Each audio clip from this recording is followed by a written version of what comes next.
Téléspectateurs de Vendée TV, bonjour, bonsoir. Très heureuse de vous retrouver encore une fois sur ce plateau Réflexion politique. Et merci de votre fidélité. Ce plateau Réflexion politique qui pose une thématique avec des invités de tous bords, de toutes catégories. Nous essayons ou nous apportons des éclaircissements, des pistes de solutions. Nous essayons un petit peu de donner des suggestions qui peuvent éventuellement aider les politiques. Voilà, les politiques du Mali. L'ONU-SIDA estimait en 2023 à 39,9 millions de personnes infectées par le monde du VIH-SIDA, 25,3 millions en Afrique et 1,3 million de nouvelles infections par année. Et les jeunes sont particulièrement vulnérables avec 66% de nouvelles infections dans la tranche de 15-24 ans. On se demande est-ce que les jeunes sont suffisamment informés et surtout s'ils sont informés, comment sont réellement faites les sensibilisations de nos jours à l'endroit de ces jeunes à l'occasion de la journée mondiale de lutte contre le sida qui est chaque année célébrée le 1er décembre. Voilà, et pour tout ce mois consacré à la sensibilisation intensive au VIH-Sida, ce qui nous amène, téléspectateurs de Vendée TV, de poser sur ce plateau la thématique suivante, VIH-Sida.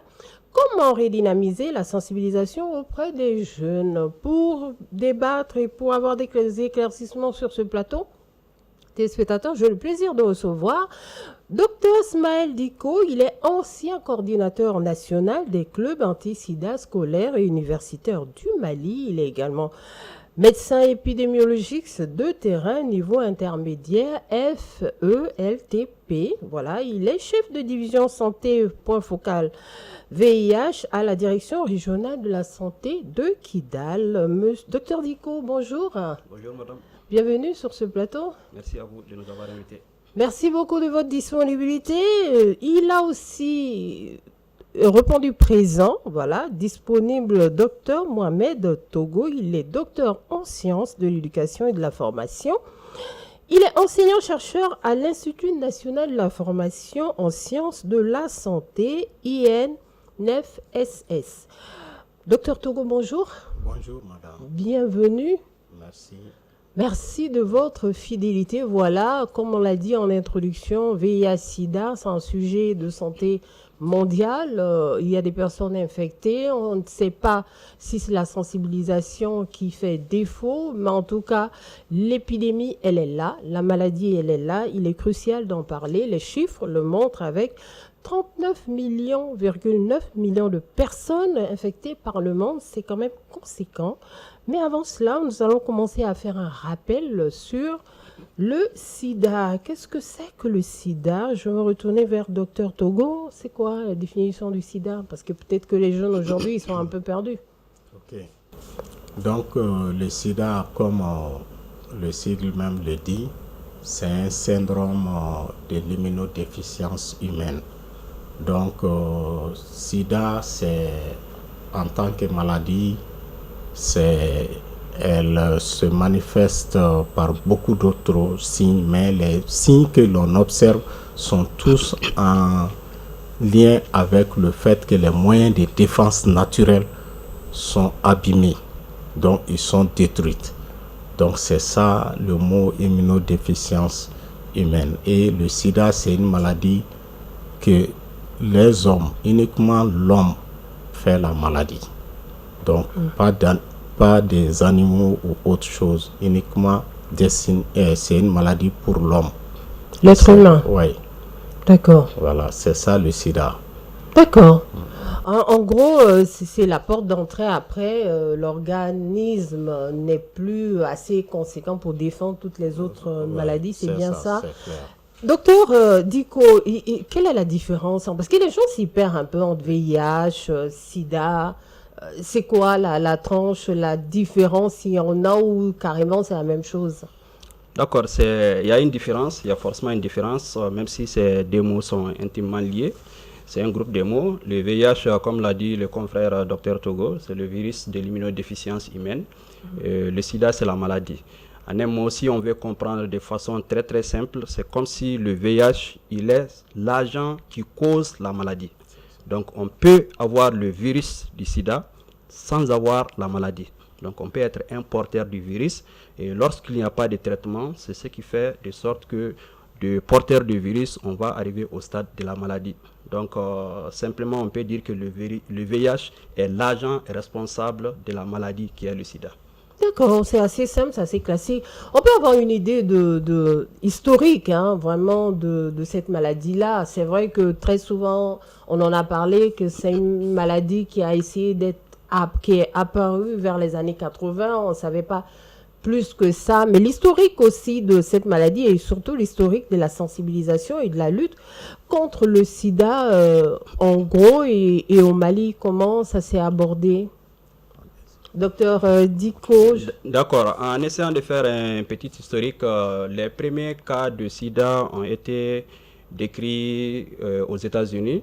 Et selon la littérature, il y a une littérature qui parle des années 1979, il y a d'autres qui parlent de 1981. En tout cas, c'est aux alentours des années 80. En 1983, le virus lui-même a été décrit par les virologues de l'Institut Pasteur. Dans notre pays aussi, ici au Mali, le premier cas a été déclaré en 1985, c'est-à-dire 2 années plus tard. Donc 2 années plus tard encore, en 1987, la riposte nationale s'est organisée avec la création du programme national de lutte contre le sida. Et Dieu merci, aujourd'hui, il y a beaucoup d'organismes dans le pays qui font face à la lutte contre le VIH. Il y a pratiquement une cellule sectorielle de lutte contre le sida au sein de chaque ministère. Il y a le programme national de lutte contre le sida qui prend en compte en même temps la tuberculose et les hépatites. Et il y a naturellement le Haut Conseil national de lutte contre le sida. Donc, c'est ce qu'on peut dire comme un petit historique en rapport avec le VIH. Et comment ça se faisait à l'époque, les dépistages? Je crois que c'est plus comme aujourd'hui. Il n'y a pas un test rapide. Avant, c'était vraiment une prise de sang et c'était très compliqué. Le prélèvement était analysé ici au Mali ou bien il fallait envoyer notamment en Europe ou bien aux États-Unis pour avoir des éclaircissements sur la séropositivité ou pas? Bon, au départ, il y a des pays africains de l'Afrique de l'Ouest, je pense le Sénégal et la Côte d'Ivoire, qui étaient un peu plus en avance par rapport à notre pays. Mais ça, c'était vraiment le départ. Quelques années après, le Mali s'est aligné avec les autres pays. Et même le système de prélèvement aussi change au fur et à mesure. Au début, c'était un seul prélèvement fait avec un laborantin agrémenté.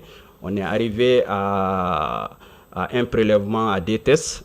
Et je pense que depuis cette année, début 2025, on est à un système de prélèvement en 3 séries. C'est-à-dire pour éviter les erreurs diagnostiques, parce que imaginez un choc psychologique qu'on peut avoir lorsqu'on dit que vous êtes positif au VIH et qu'après un autre test, on voit que vous êtes négatif.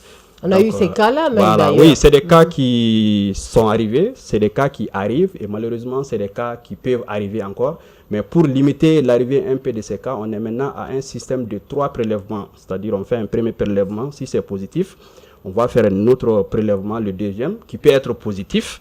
Et on va faire un 3e prélèvement si ce dernier-là revient positif. Et là, vous êtes déclaré positif au VIH. D'accord. Donc aujourd'hui, réellement, il y a des précautions qui sont prises, des garde-fous pour ne pas tomber dans ce genre de sensibilisation où on a vu beaucoup de communications qui disaient, oui, d'un premier test positif, deuxième test négatif. Donc, cette histoire de VIH-Sida, ce n'est pas vrai. Mais il faut se rassurer que la maladie, elle est bien là. Je vais me retourner vers Dr Togo. Voilà, je sais que vous avez été très à cheval dans la sensibilisation, déjà très jeune, étant élève, étudiant, très engagé, même si dans la présentation, je n'ai pas mentionné ici un ancien membre des associations pour la lutte et la sensibilisation contre le sida.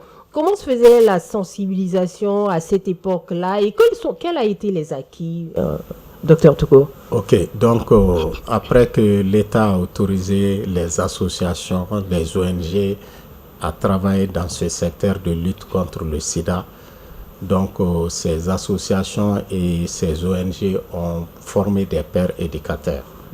Donc ils ont formé des pères éducateurs pour mieux sensibiliser leurs pairs, comme on le dit. Donc, dans ce cadre-là, ils ont mis un paquet minimum d'activités pour chaque père éducateur et doter les pères éducateurs des informations officielles. Parce qu'il faut ça, il faut cadrer les informations que les gens peuvent donner. Donc maintenant, le programme national de lutte contre le sida a mis les informations officielles à la disposition de ces ONG et ces associations pour les faciliter le travail. Donc c'est eux qui faisaient les approches communautaires, les approches dans les milieux scolaires. Donc c'est ainsi beaucoup d'associations ont vu le jour, tels que les clubs anti-sida scolaires et universitaires. Donc il y a eu aussi le RENAGEM. Il y a eu beaucoup d'associations qui ont vu le jour et qui ont été formées par ces associations et ces ONG pour qu'ils puissent être auprès de leurs siens, leurs collègues, leurs amis pour pouvoir donner de bonnes informations afin qu'on puisse réduire la prévalence de la maladie au Mali. La sensibilisation a été réellement homogène à presque tous les établissements scolaires. Oui. Tous les jeunes. Le message quand même était homogène. Et il y a beaucoup, à un certain moment, on a eu la chance d'ailleurs d'avoir les personnes vivant avec le VIH avec nous dans la sensibilisation. Et c'est ce qui a fait que on a d'ailleurs gagné la confiance des gens. Parce que très souvent, tu pars dans un milieu, tu dis, bon, le sida est comme ça, il est tant, on va dire que tu as pris l'argent du tubaab, tu es venu en train de... C'est pas facile. Donc, mais si le moment où on avait été accompagné par ces PV-VIH et même ils donnaient leur cas en témoin, donc les Africains ont commencé à comprendre réellement, plus précisément dans les communautés, dans les zones rurales là, on a pu les convaincre de faire le dépistage avant une deuxième noce. Par exemple, le mari est décédé, la femme veut se remarier à une autre personne, ce n'est pas possible. Il faut faire le dépistage. On a essayé de les expliquer pour dire que c'est un foyer vicieux. Et ce foyer vicieux, le plus souvent, une famille peut disparaître. Il y a quelqu'un qui a amené la maladie, il a contaminé ses deux femmes. Lui, il meurt, les deux femmes se remarient à ses deux frères. Ça crée des problèmes. Donc, on a discuté de cela avec les gens. On a pu les sensibiliser à aller vers le dépistage. Et le dépistage aussi a fait son rôle dans le milieu scolaire et universitaire. Parce que là aussi, on a fait beaucoup de journées. Au mois de décembre, on a dépisté beaucoup d'étudiants, beaucoup d'élèves. Voilà, donc c'est à peu près la lutte était homogène. Même message et les pratiques étaient centrées vers le dépistage et la prévention en utilisant les moyens de barrières et autres. Donc la sensibilisation se faisait autour de ça. D'accord, merci beaucoup, docteur Togo. Docteur Diko, vous avez été un ancien coordinateur national quand même. Oui. Ça a été une tâche assez lourde. Est-ce que vous avez sillonné tout le Mali pour parler du sida, du VIH-sida, comment ça se faisait? Et puis, peut-être aussi que cette approche-là, cette question, permettrait de mettre en lumière cette problématique ou ce questionnement de redynamisation. Parce qu'aujourd'hui, on voit que la tendance a nettement pu baisser ces dernières années. D'accord. Je n'ai malheureusement pas sillonné tout le Mali parce qu'il va falloir avoir des moyens pour ça. Malheureusement, à ce moment-là, on n'en avait pas. Bon, peut-être qu'on n'en avait pas besoin, mais heureusement, on avait aussi des représentants au niveau régional qui pouvaient faire ce qu'ils pouvaient faire un peu en matière de sensibilisation au niveau des établissements. Donc, le groupe cible les plus vulnérables en matière de VIH, c'est pratiquement les 15-24 ans. Et ironie du sort, c'est exactement cette tranche d'âge qui se situe au niveau des établissements scolaires et universitaires. Donc nous, on se disait que vraiment c'est le lieu propice pour pouvoir faire passer l'information avec les élèves et les étudiants. Et ayant un niveau d'éducation assez élevé, et une fois s'ils sont formés ou bien s'ils sont très bien informés, on peut espérer un peu sur l'effet des boules de neige pour que ces séances de sensibilisation, d'information, d'éducation, de communication, si vous voulez, puissent se répartir un peu à l'intérieur de la ville, même en dehors des écoles. Donc c'était un peu ça l'objectif des clubs anti-sida. Vous avez parlé tout de suite des jeunes, on va dire les jeunes face au VIH. Hein. Il s'agissait essentiellement de leur donner maximum d'informations sur le mode de contamination. Est-ce qu'on peut savoir un petit peu, est-ce que au niveau des jeunes, il y a une forme de contamination qui se répand le plus par rapport à d'autres? Les jeunes à l'époque et même aujourd'hui, comment ils étaient essentiellement contaminés en fait? Effectivement, ça fait partie un peu des raisons même qui font que ces groupes de jeunes restent toujours le groupe le plus vulnérable, le groupe le plus à risque, et à cause de l'utilisation non formelle peut-être des rapports sexuels non protégés ou mal protégés. C'est un groupe de jeunes qui peut utiliser des comportements à risque, c'est-à-dire de ne pas se limiter à un seul partenaire, ou de ne pas être trop fan de la fidélité ou bien de l'abstinence. C'est des groupes jeunes qui peuvent être influencés un peu par leurs pairs aussi pour adopter certains mauvais comportements dans la communauté. On peut prendre l'exemple de l'utilisation des drogues injectables. Et lorsqu'on doit utiliser la même aiguille pour 2 ou 3 personnes, c'est quelque chose qui peut augmenter beaucoup la transmission en matière de VIH. Mais les modes de contamination le plus fréquent reste toujours la voie sexuelle, et on ne peut pas parler de voie sexuelle sans parler des adolescents et puis des adultes. D'accord, merci beaucoup. Docteur Togo, le comportement des jeunes a changé. Ça, c'est un fait, c'est indéniable. Aujourd'hui, on voit l'avènement de l'Internet, les réseaux sociaux. Est-ce que tout ça a donné encore plus de risques ou de terrain fertile aux jeunes? Est-ce qu'on peut dire qu'il y a un lien entre comportement et contamination au-delà de ce que le docteur Diko vient de dire? Oui, ça, il y a vraiment un lien entre le comportement et la contamination. Parce qu'il vient de vous dire que la voie sexuelle est la voie la plus fréquente. Donc, et que c'est les adolescents qui sont les plus touchés.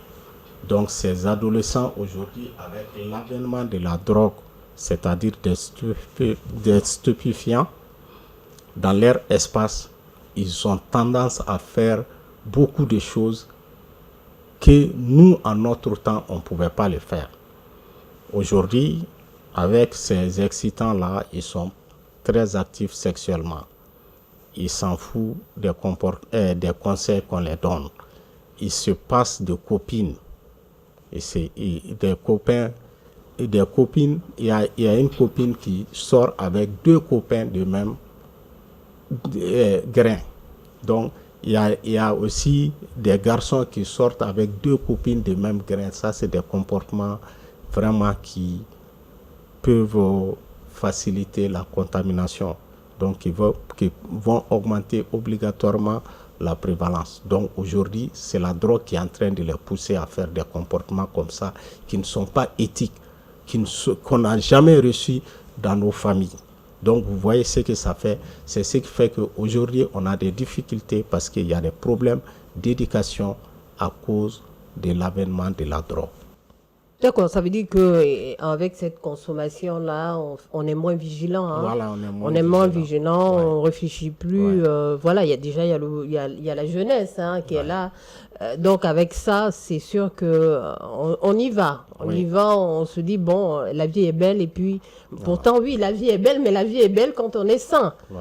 Quand on est sain et quand on n'est pas malade. Aujourd'hui, on peut se demander l'impact de cette contamination dans la vie du jeune, l'impact. Un jeune aujourd'hui qui est séropositif, voilà, l'impact sur sa vie en gros. Oui, en fait, le premier impact, surtout s'il est scolarisé, le premier impact, c'est que psychologiquement, il est perturbé. Donc, cela va perdre la concentration.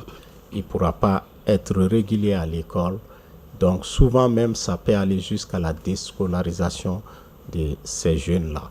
Donc, il y a ces cas qui sont là et En plus de cela, il va devenir un danger épidémiologique parce que il va développer un certain égocentrisme. Lui, il est malade, donc il pense qu'il faut que les autres soient malades comme lui. Donc voilà, c'est pourquoi à son temps, dès que vous êtes dépisté, on vous met en contact avec un psychologue pour pouvoir donner des conseils psychologiques et autres. Et même les pères éducateurs que nous avons formés ont reçu des formations comme ça pour leur montrer que ce n'est pas la fatalité et ils doivent tout faire pour pouvoir préserver aussi leurs prochains. Voilà, donc c'est des éléments comme ça qui sont très importants. Donc ça, c'était sur le plan scolaire. Mais ceux qui sont des petits ouvriers ou qui sont dans autres, ils vont s'absenter dans leur service. Ils vont perdre de l'argent à gagner et finalement, ils vont rentrer dans la mendicité. Donc, il y a ces facteurs-là qui sont là. Et en plus de cela, il y en a même qui abandonnent complètement leur boulot. Ils ne partent plus vers ceci et ils vont se trouver désœuvrés. Donc, vous voyez, donc c'est vraiment des conséquences sur tous les plans. D'accord. On sait que c'est énorme, hein. Voilà, c'est sur le plan économique essentiellement, c'est la première porte. Le jeune qui se sent malade, déjà, il faut se soigner. Oui. Ça génère des coûts pour lui, pour sa famille. Ensuite, il n'a pas ce même dynamisme-là pour pouvoir apporter quelque chose sur le plan économique et puis subvenir à ses besoins. Donc forcément, ça fait un impact pour la vie du jeune et ça fait un impact pour la société. Ouais. Et je me retourne vers vous, docteur Diko, pour savoir l'impact sur la société. Jusqu'à aujourd'hui, madame, il y a des gens qui pensent que la maladie du VIH, c'est une maladie politique, entre guillemets. Je mets politique entre guillemets parce qu'on pense que c'est une maladie qui est venue pour enrichir. Mais il y a des chiffres qui font froid au dos. Donc, à ce jour, le VIH a été responsable de plus de 44 millions de décès dans le monde. Dans votre introduction, vous avez fait ressortir des chiffres en 2023. Comme 2025 continue toujours, je vais m'appesantir un peu sur certains chiffres de 2024. Donc, dans le monde, selon l'Organisation mondiale de la santé, il y a plus de 41 millions de personnes qui vivent aujourd'hui, à la date du 31 décembre 2024, avec le VIH, dont 65% dans la région africaine de l'OMS. Donc l'Afrique, comme d'habitude, partage encore un lourd tribut.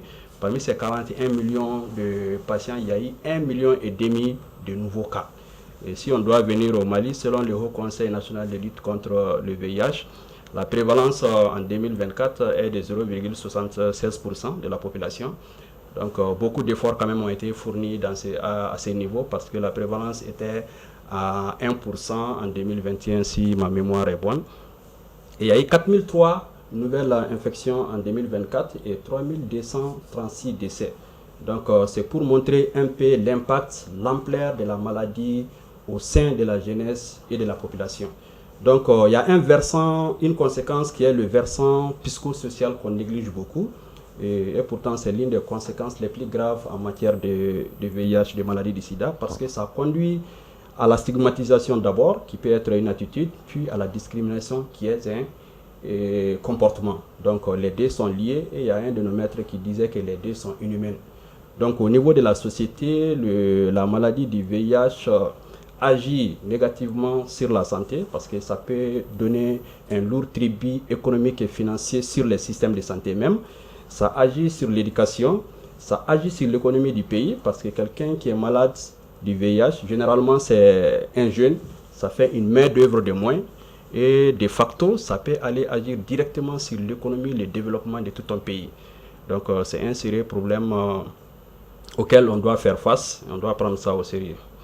Voilà. D'accord, merci beaucoup. Parlons toujours des jeunes, parce que c'est vraiment c'est la force vive d'une nation.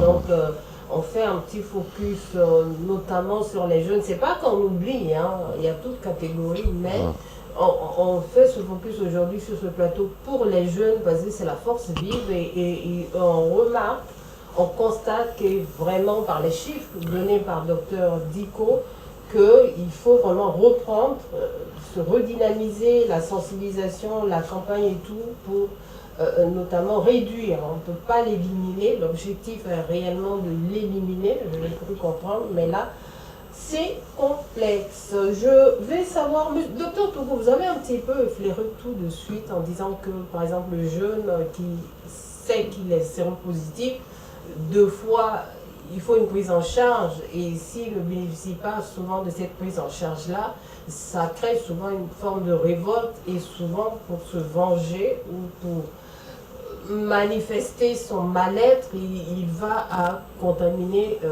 des gens, sachant qu'il est malade. Il y a ce cas-là que j'aimerais bien savoir avec vous. Et puis il y a aussi l'autre cas, hein, le cas de ceux qui savent qu'ils sont séropositifs, ils suivent un traitement. Et on va aussi parler du traitement actuellement, quels sont les traitements en cours. Et lui, il est traité, il se dit, je prends un antirétroviral et puis je vis ma vie normalement. Là, les conséquences en fait. Ok. Donc, en fait, oui, ceux qui sont sous traitement, bon, au niveau de la prise en charge psychologique, on leur dit carrément que ça ne les empêche pas de contaminer les gens. Mais malheureusement, beaucoup cherchent des partenaires, mais ils ne sont pas en mesure d'informer leurs partenaires pour dire que moi je suis sous traitement, je suis dans tel est mon statut et je suis en traitement. Donc prendre des précautions avec leurs partenaires, ils ne les font pas. Donc c'est ce qui fait encore que ils peuvent contaminer leurs partenaires parce que le partenaire ne sachant pas leur état sérologique et ne peut pas prendre des précautions. C'est un gros danger pour notre... C'est un danger, c'est un vrai danger. Vraiment, c'est un vrai danger. Ça fait partie des facteurs de contamination en milieu jeune. En milieu jeune. Oui. Quels sont les traitements en cours aujourd'hui? On a beaucoup parlé d'antirétroviral. Vous allez nous dire un petit peu c'est quoi un antirétroviral. Il y a aussi des traitements, à l'époque on parlait d'Azerté, je crois bien, si je ne me trompe pas. Aujourd'hui, qu'est-ce qui est en cours en fait? C'est toujours le même processus ou bien il y a un peu de nouveautés dans l'histoire? D'accord, il y a beaucoup de nouveautés dans l'histoire, on va le dire ainsi. Le traitement a beaucoup évolué. Avant que les gens sachent même que tu es en train de faire un traitement du VIH était une mesure de stigmatisation. En fait, les personnes vivant avec le VIH ont eu beaucoup de noms concernant la stigmatisation, les sidéens, les gens qui ont la maladie là, les cadavres ambulants. C'était trop stigmatisant et souvent on essaie de faire de sorte comme si on va vérifier un peu la quantité de médicaments qu'il y a dans un sachet. C'est-à-dire les gens se promenaient avec un gros sachet contenant beaucoup de médicaments et qu'ils prenaient pendant des jours et des jours. Donc d'autres avaient un peu l'idée de cacher ça à l'intérieur de la maison. Mais au fur et à mesure qu'un sachet de médicaments dure pendant 1 ou 2 semaines déjà, tu vas commencer à être taxé de probables personnes vivant avec le VIH. Les choses ont évolué. Aujourd'hui, il y a des médicaments qu'on appelle la triple combinaison. Ça veut dire 3 médicaments en un seul médicament. Donc, vous pouvez avoir des médicaments contre le VIH-Sida sans que les gens même ne soient au courant. Donc, le rôle même de l'antirétroviral, c'est d'empêcher la réplication, c'est-à-dire la multiplication du virus. C'est très important de savoir qu'on ne donne pas un traitement du VIH pour guérir la maladie, parce que jusqu'à aujourd'hui, il n'y a pas un traitement curatif qui guérit la maladie. L'objectif du médicament, c'est d'empêcher à ce que le virus se multiplie dans l'organisme, c'est-à-dire dans le sang. Au fur et à mesure que le virus se multiplie dans le sang, le nombre va augmenter, le système de défense de l'organisme va être plus affaibli et vous allez être plus tendance à tomber malade et à faire une journée porte ouverte aux infections opportunistes. Le rôle du médicament, c'est d'empêcher à ce que le virus se multiplie. Donc, au fur et à mesure que la charge virale est petite, vous manifestez moins de signes et vous pouvez continuer à vivre comme ça jusqu'au restant de votre vie. Jusqu'au reste de votre vie. Voilà. Donc, c'est vraiment essentiel de connaître ces modes de de traitement, en fait. C'est une maladie, malheureusement encore, hein, pour l'instant, on la garde à vie, mais quelque part, on peut continuer sa vie tranquillement, hein. On peut même avoir des enfants, parce que je ne sais pas si c'est trop le cas en Afrique, mais en tout cas, on a plus vu qu'en Europe, ils arrivaient à se marier, ils arrivaient à avoir des enfants sains même en plus. Par la suite, le Mali, c'est le cas aussi? Il y a eu ces cas au Mali. Bon, en fait, je ne pourrais pas vous donner les noms, mais je connais. Il faut garder ça dans l'anonymat, oui. Voilà, dans l'anonymat. Sinon, il y a une qui a même été la présidente des femmes vivant avec le VIH, mais elle a eu un enfant sans VIH. Donc, c'est ça. Donc, vraiment, au Mali, c'est valable comme partout au monde. Une fois que votre sérologie est connue, vous êtes préparé psychologiquement, vous êtes mis sous traitement et les deux partenaires sont informés, sensibilisés. D'ailleurs, il faut donner coup de chapeau à l'Arcade Sida parce que c'est l'Arcade Sida qui a accompagné ces gens pendant longtemps jusqu'à ce que parmi eux, il y a des couples qui ont eu des enfants séronégatifs. Ça, c'est quelque chose de salutaire. On peut quand même dire le cas de l'Arcade Sida sans donner le nom des personnes qui ont reçu ces enfants. Ok, en parenthèse, le poids de notre société africaine, hein, c'est pas typique que au Mali où malheureusement, je sais même pas si je pourrais dire malheureusement, parce qu'il y a d'autres heureusement aussi, parce qu'elle retrouve un foyer, c'est que le mari décède suite à cette maladie. Elle est porteuse du virus, mais elle continue, elle est donnée aux frères du Mali. Maintenant, cette sensibilisation, comment ça se passe en fait aujourd'hui? Hormis la sensibilisation vers les jeunes, c'est vraiment la petite fenêtre. Ouais, la question de l'Evera et des Sorora, c'est une réalité africaine. Bon, aujourd'hui, là où nous sommes, on sensibilise les couples, on les dit, il ne faut jamais se remarier sans faire une sérologie, donc sans faire des analyses. Si maintenant le cas est avéré, la femme serait mise sous traitement et on peut dire au monsieur, vous pouvez bel et bien vous marier avec cette femme-là, protéger vos rapports et vraiment elle va rester dans la famille à côté de ses enfants. Et elle a un mari et quand vous êtes sensibilisé, elle prend correctement, il n'y aura pas de danger. Voilà, donc ça c'est possible aujourd'hui. Donc c'est pourquoi c'est vrai. Bon, je dirais il y a des essais thérapeutiques plus avancés. Peut-être qu'on va en parler une autre fois, quoi. Sinon vraiment c'est comme ça aujourd'hui. On ne dit pas à l'homme de ne pas prendre cette femme parce qu'elle est séropositive. Ça, c'est d'ailleurs... c'est encore la discriminer, voilà, même d'ailleurs. Donc, on les met au courant et on traite la dame et on dit à l'homme, tu peux bel et bien la prendre, les précautions à prendre, on lui explique tout ceci et puis il a sa femme et la femme est restée à côté de ses enfants dans la grande famille et puis tout va bien. Ouais. D'accord. On parle des jeunes, vraiment les jeunes, puis voilà, le bras armé d'une nation. Encore une fois, on le répète ici sur ce plateau. On veut savoir le rôle des jeunes. Voilà, je pense que les jeunes, c'est quand même essentiel que le jeune soit au centre de la sensibilisation. Quel est le rôle des jeunes pour sensibiliser et lutter contre le VIH-Sida? Effectivement, les jeunes doivent être au centre de tout en matière de VIH-Sida. Peut-être pour deux raisons. La première des raisons, c'est que ça reste encore la tranche d'âge la plus vulnérable. Donc, c'est la tranche d'âge qui est la plus intéressée. Et la deuxième des raisons, peut-être, c'est parce que c'est le bras valide d'une nation. Le développement d'une nation peut dépendre de tout le monde, mais en première partie, ça doit dépendre des jeunes d'abord. Donc, le rôle des jeunes en matière de sensibilisation, les jeunes doivent d'abord s'approprier de la question du VIH-Sida. Et ils doivent faire de sorte que ça ne soit plus un tabou. Ils doivent bénéficier de très bonnes connaissances en matière de VIH-Sida et des comportements à risque.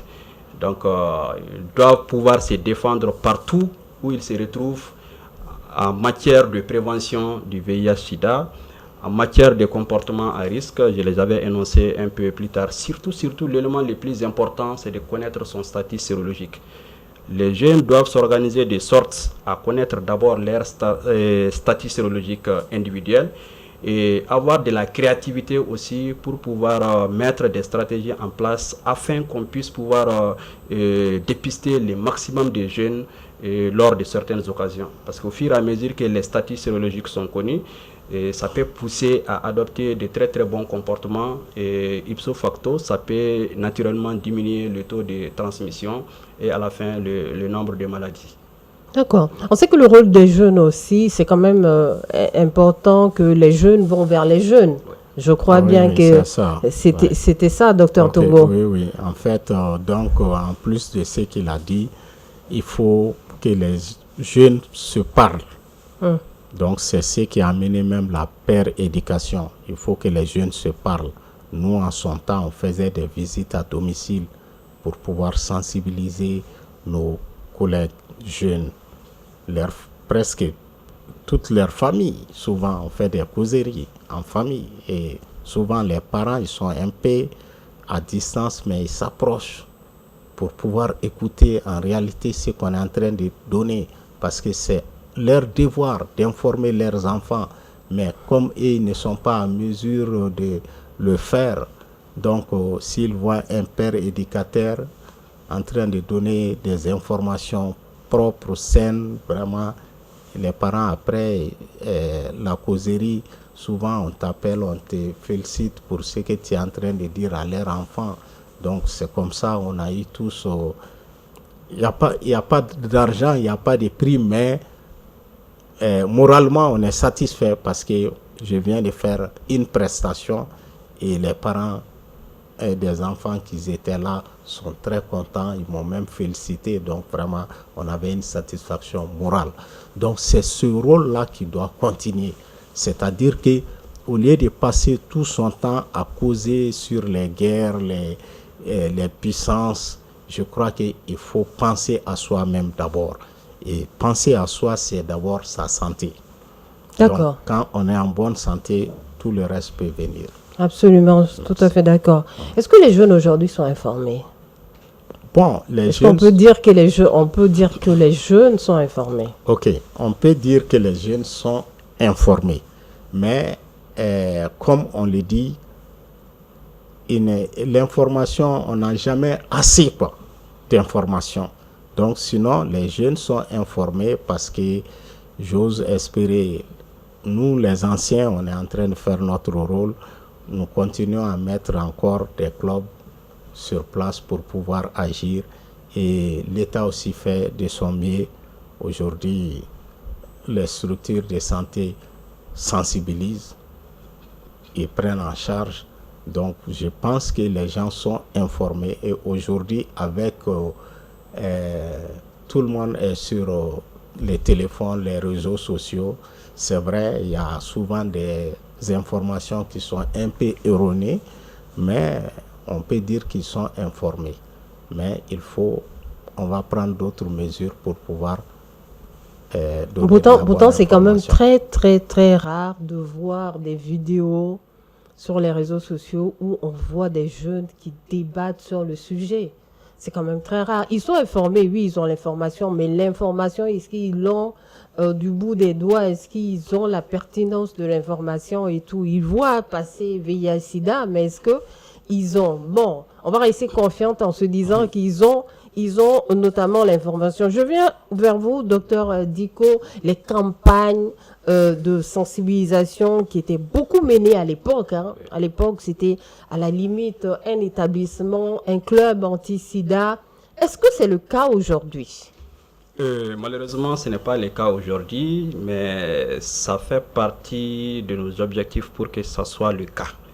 Et on est en train de tout mettre en œuvre pour qu'on puisse connaître un peu toutes les belles choses dans le passé. Avant, dans les établissements, il y a des jeux concours, il y a des caravanes, il y a des campagnes de dépistage.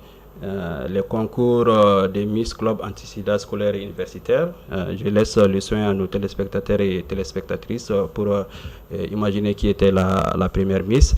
Donc on devrait faire vraiment beaucoup d'efforts afin que ces choses-là puissent revenir un peu dans les établissements. Les jeunes sont informés, mais l'information est éparpillée. Donc on doit formaliser cette information-là en formant les jeunes pour qu'ils soient des pères éducateurs, en les organisant, en utilisant tous les avantages du numérique avec toutes les plateformes disponibles, que ce soit, je ne vais pas les citer, Facebook, TikTok, Twitter, tout, pour pouvoir très bien les organiser et bien les suivre et faire de sorte qu'on puisse faire un bilan en fin d'année pour avoir des chiffres au fait, pour voir combien de jeunes ont eu combien d'informations, dans quel domaine, dans combien d'écoles, pour pouvoir faire même une étude là-dessus. C'est des choses qui sont possibles. Donc, ce n'est plus comme avant. Et je pense que c'est pour cette raison même que les anciens des clubs anti-sida scolaires et universitaires se sont réunis en conseil d'administration pour pouvoir mieux encadrer les futurs bureaux des clubs anti-sida dans les établissements scolaires et universitaires afin qu'on puisse avoir ces chiffres pour bien lutter contre la maladie du VIH-Sida. D'accord, docteur Diko. Docteur Togo, par rapport à... Je vous informe que le Haut Conseil de lutte contre le sida s'est rendu compte de vraiment l'absence de ces clubs dans l'espace scolaire et universitaire. Donc c'est pour vous dire que le docteur Ishaka Moumoun Kone, il a pris ses responsabilités, il a fait des démarches et maintenant il est sur le... Ils ont déjà commencé à implanter ces clubs anti-sida dans l'espace scolaire et universitaire.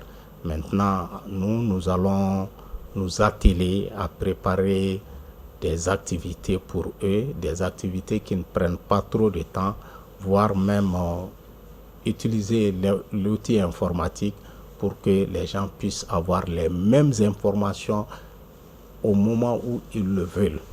Voilà, donc c'est ce qu'on va développer et puis mettre à la disposition du Haut Conseil pour voir si ça peut marcher dans l'espace scolaire et universitaire.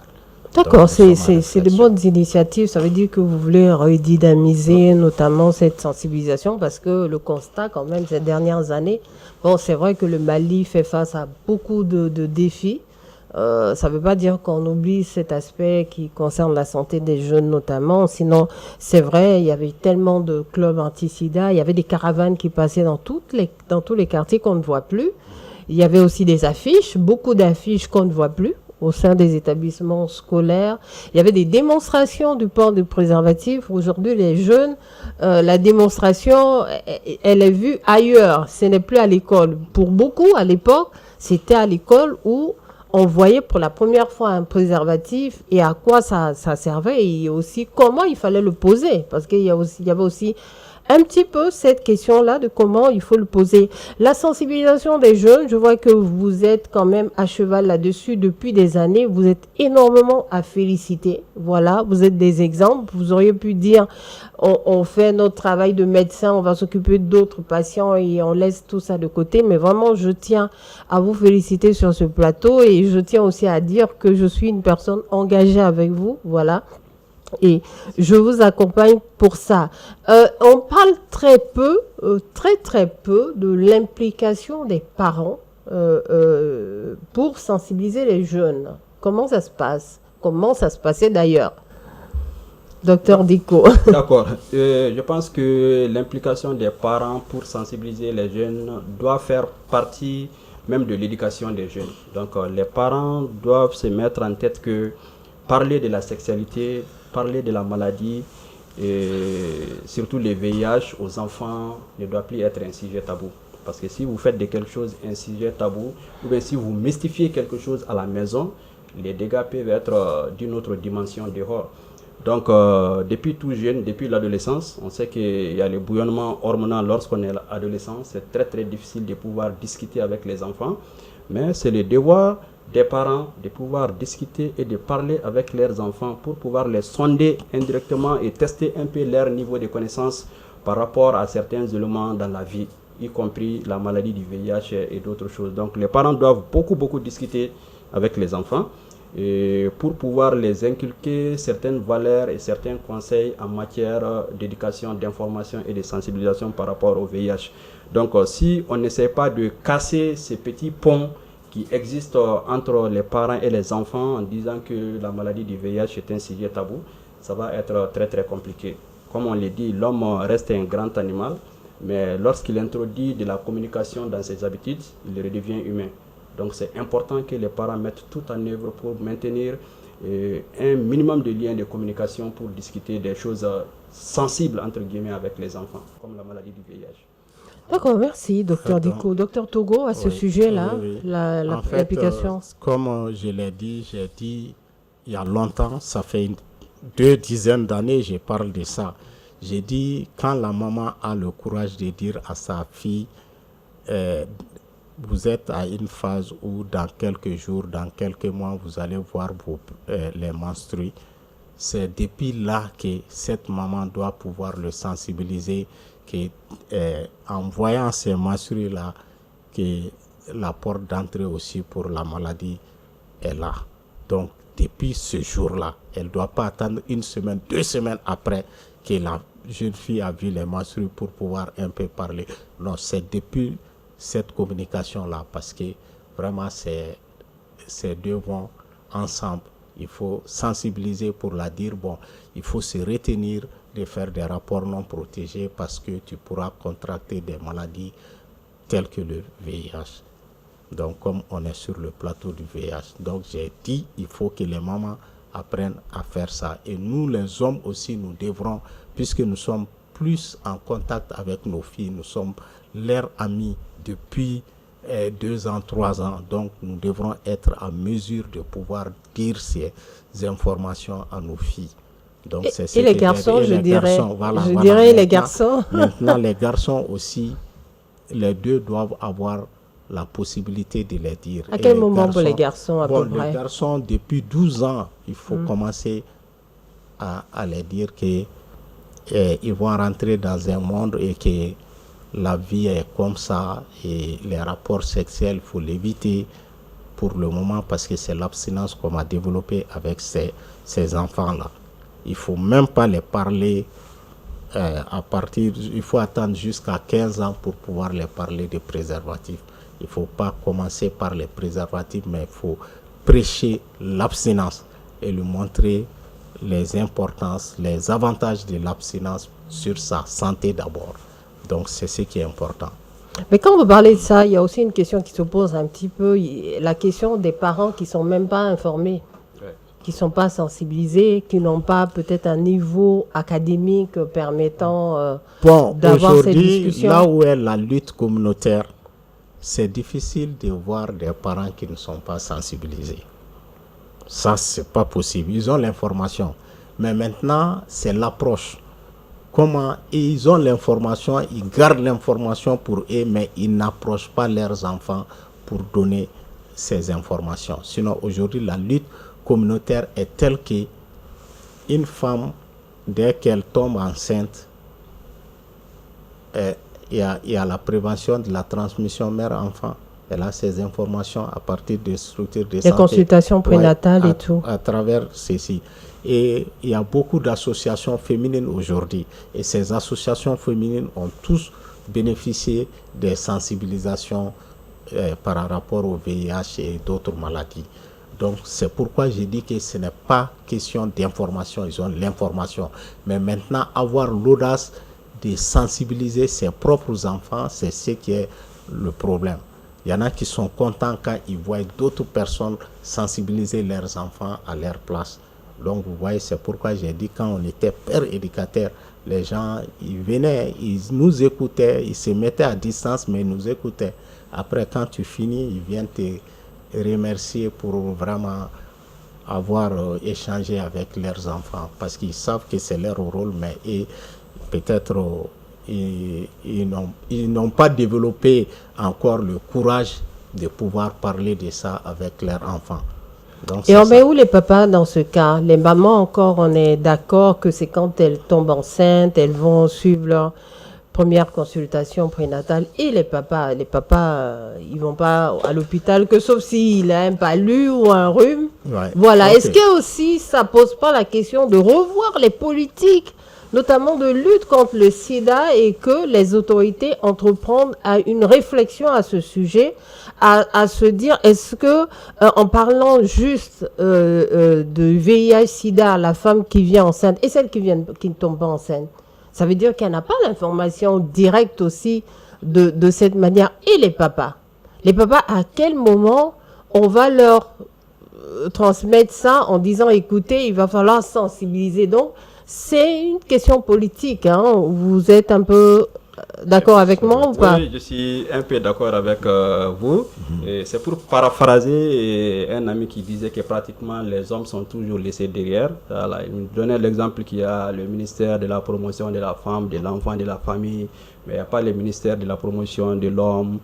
Ouais, donc on a tendance à oublier un peu les hommes entre guillemets, sinon les femmes, pour compléter un peu ce que vous venez de dire, et même si elles ne tombent pas enceintes, il y a beaucoup d'astuces, de stratégies et de façons pour que les femmes soient informées. Docteur Togo l'a évoqué, il y a les groupes de femmes, les femmes leaders, il y a beaucoup de chances pour que les femmes soient informées, parce que les femmes aussi sont plus à risque que les hommes, même si le risque est partagé entre les deux. Maintenant, là où je suis d'accord avec vous, pour revoir la politique, il va falloir trouver un cadre pour que assez d'hommes aussi soient informés. Parce que jusqu'à aujourd'hui, généralement, les hommes, s'ils ont l'information par rapport à la maladie du VIH, c'est très souvent, ce sont ces mêmes hommes qui sont partis à la recherche de cette information. Donc, on doit trouver des stratégies pour faire la même chose aux hommes avec ce qu'on est en train de faire avec les femmes. Trouver un cadre d'échange ou bien de regroupement à ce que les hommes puissent avoir l'information sur la maladie du VIH au même titre que les femmes, parce que c'est des choses qui se passent dans le couple. Donc, je pense qu'il va falloir revoir les politiques à ce niveau pour pouvoir mettre quelque chose en place. D'accord, merci beaucoup. Docteur Togo, vous avez quelque chose à rajouter là-dessus? C'est bon, c'est bon. C'est bon, ça pourra aller? Oui. On arrive presque à la fin, hein. On n'est pas encore à la fin, mais on se chemine vers la fin de notre réflexion d'aujourd'hui.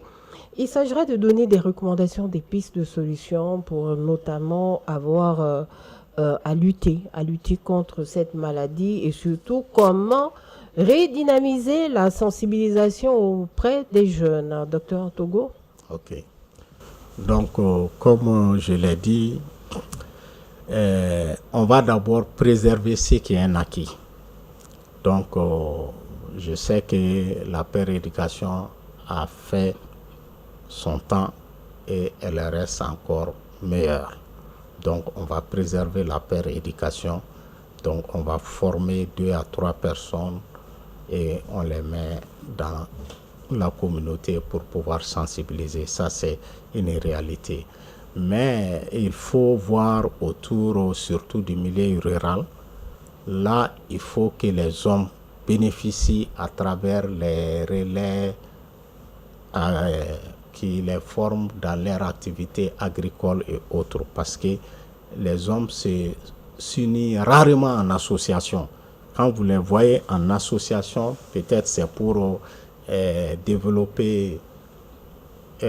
Il y a une qualité de riz qui est venue, on doit travailler sur ça. Donc, le chargé vient, il échange avec eux, il les met en association.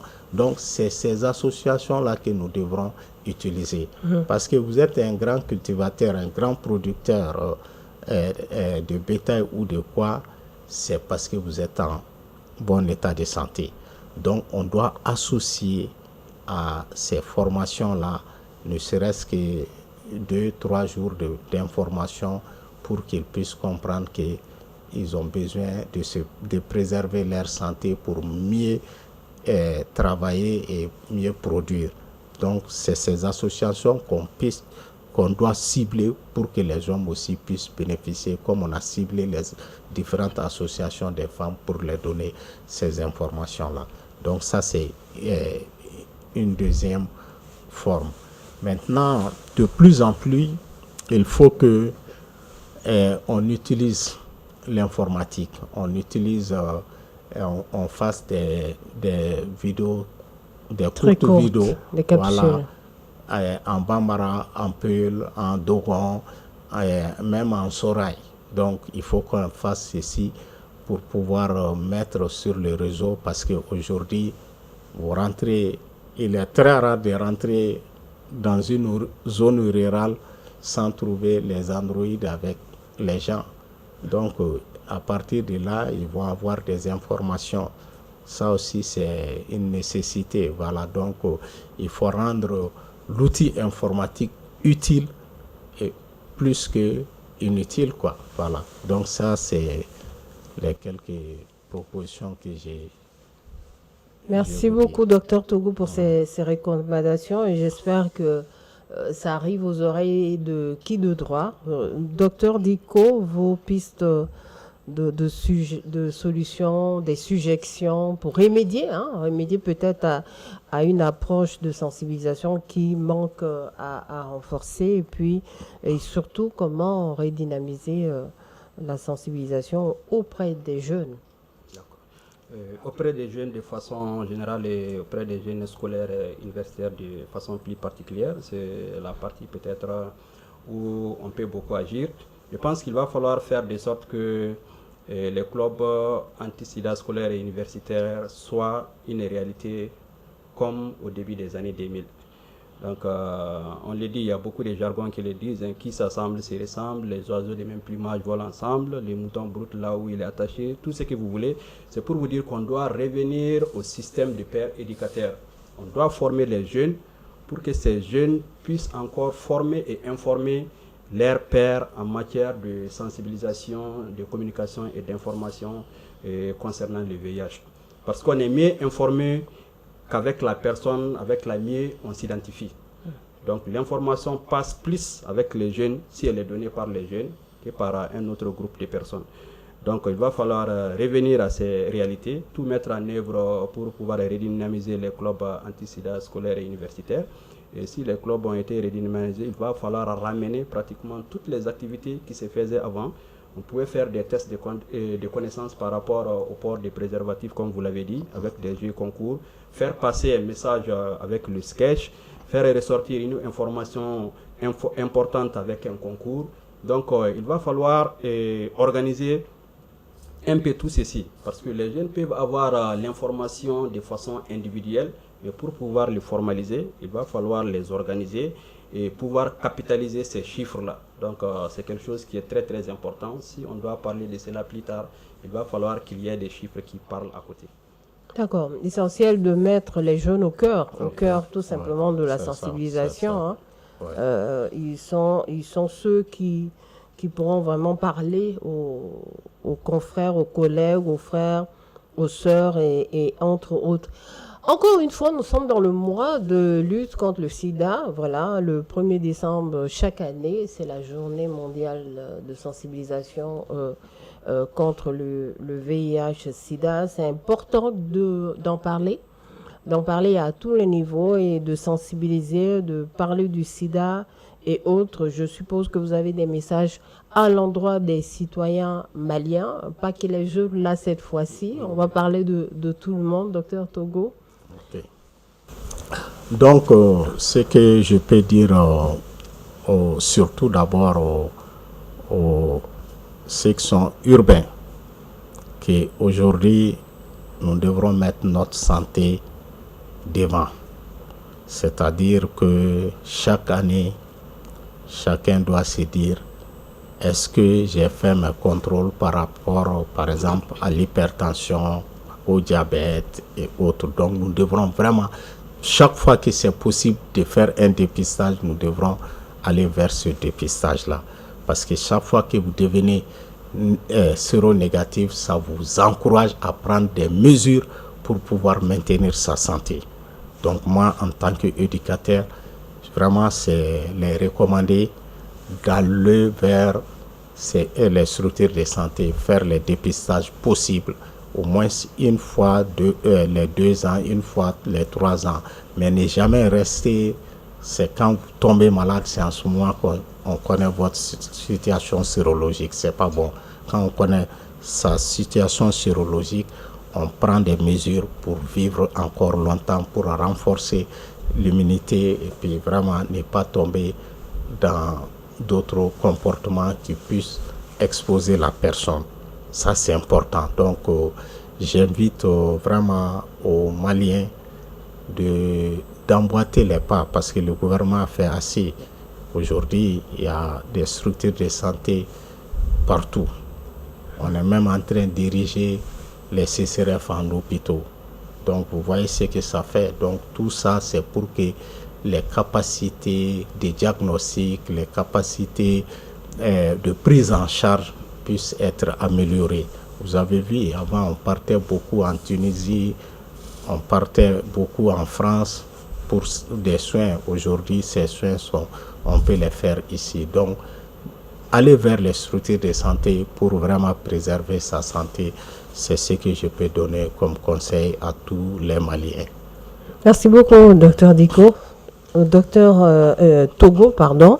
Docteur Diko, à vous, vous avez sûrement des messages à passer aux citoyens, à tout le monde, hein, peut-être même aux autorités.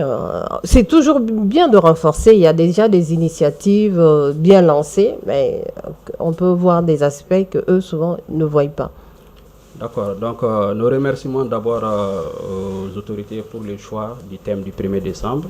Il doit être, si je ne m'abuse, SIDA, crise de financement extérieur, une opportunité pour promouvoir le financement souverain. Donc, les ressources se raréfient.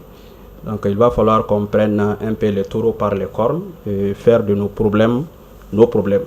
C'est-à-dire, on doit faire de sorte que la lutte contre le sida soit une affaire personnelle et qu'on ne compte sur personne pour pouvoir mener à bien cette lutte. Et tout part un peu du système hypothalamo-hypophysaire, tout part par la tête. Le versant psychologique est très très important.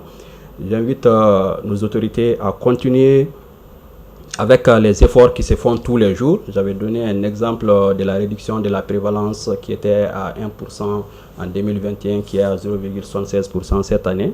De continuer dans ces mesures de prise en charge, de sensibilisation, mais surtout la population de considérer la maladie du VIH comme une maladie chronique, comme les autres maladies. L'hypertension artérielle, le diabète, c'est des maladies qu'on peut avoir qui ne guérissent pas spontanément et totalement, mais on peut quand même vivre avec ces maladies durant le restant de ses jours. C'est important. Si on parvient à démystifier la maladie du VIH, à ne pas faire de cette maladie un tabou, je pense qu'il y a beaucoup de chances qu'on épouse un peu les mesures de sensibilisation et d'information par rapport à cette maladie.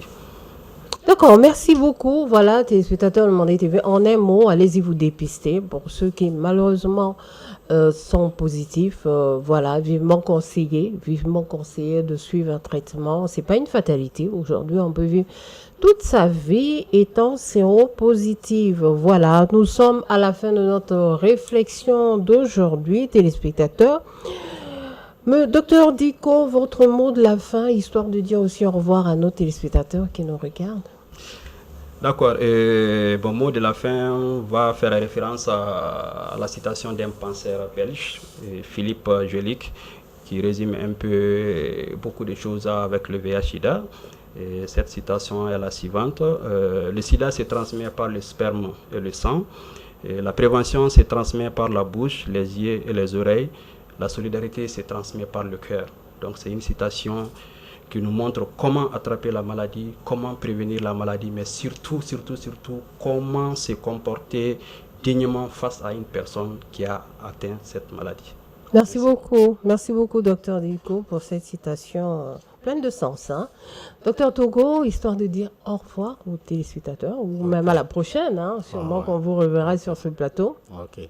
Donc moi, je dirais à la population, je reprends aussi ce slogan qui dit que prévenir vaut mieux que guérir. Ouais. Donc je dis que les structures sanitaires, ce n'est pas fait uniquement quand on est malade. On doit venir quérir des informations là-bas et on doit se présenter, comme on l'a dit, faire le dépistage pour pouvoir mieux se conduire dans l'avenir. Donc, il faut que les gens comprennent que nous devrons prévenir beaucoup de maladies Il ne faut pas attendre que l'on soit malade pour pouvoir dire « Ah, c'est maintenant que j'ai compris cette maladie. Si je savais, bon, si je savais, c'est déjà trop tard. » Voilà, donc c'est vraiment ce conseil que j'ai à donner à la population et vraiment merci. C'est sur ces mots que prennent fin le plateau d'aujourd'hui. Téléspectateurs de Mandé TV, merci d'avoir été des nôtres jusqu'à la fin. Nous avons sur ce plateau Dr Smaïl Diko. Il est ancien coordinateur national des clubs anti-sida scolaires et universitaires du Mali. Également médecin épidémiologiste de terrain niveau intermédiaire FELTP.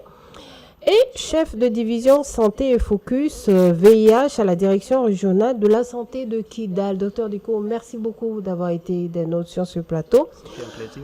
Sur ce plateau également, docteur Mohamed Togo, il est docteur en sciences de l'éducation et de la formation, ancien aussi coordinateur et membre des clubs anti-sida universitaires, ça aussi c'est important.